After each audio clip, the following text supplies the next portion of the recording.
November U.S. sales update, Ford's EV certification program, a recap on the Automotive News Leading Women Conference, and more. Good afternoon, everyone. I'm Laura Harris. Welcome to Auto News Now. We'll hear more on those headlines soon. But first, our lead story.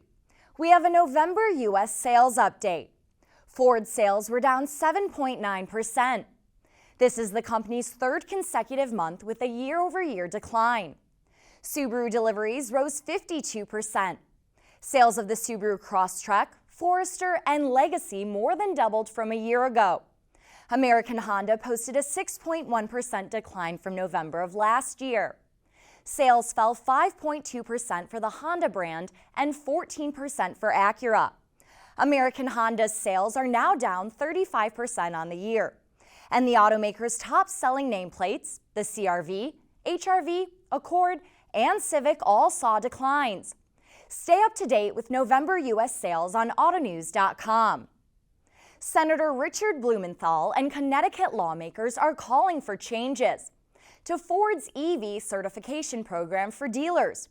The U.S. Senator says he plans to ask the FTC and state authorities to investigate Ford's certification program over potential violations of franchise laws in what he labeled an egregious treatment of dealers.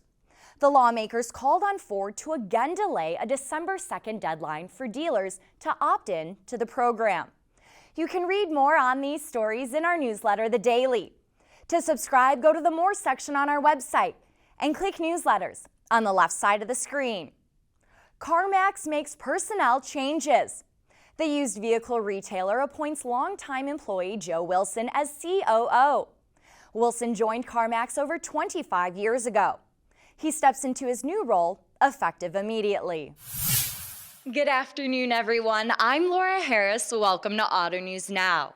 We're here at the Henry for the Leading Women Conference. This is Automotive News' annual conference that celebrates women in the auto industry.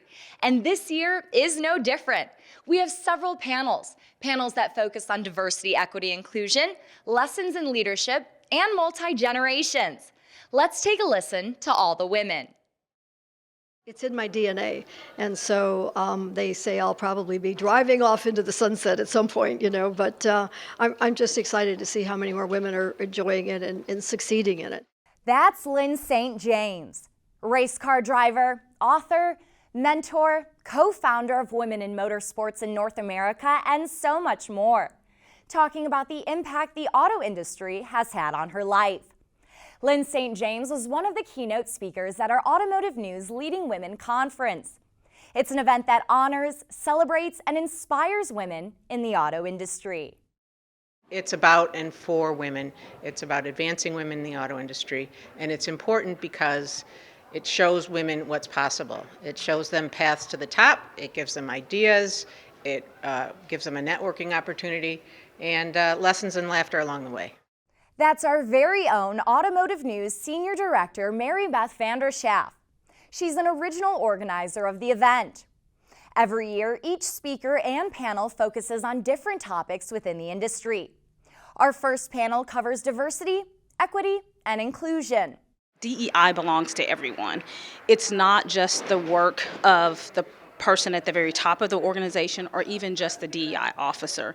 It requires all of us to stand up and serve as allies for each other. Chandra Vassar says in order to survive, we must continue to innovate. She says representation on all levels is important and critical. At Nissan, all employees work on inclusion training.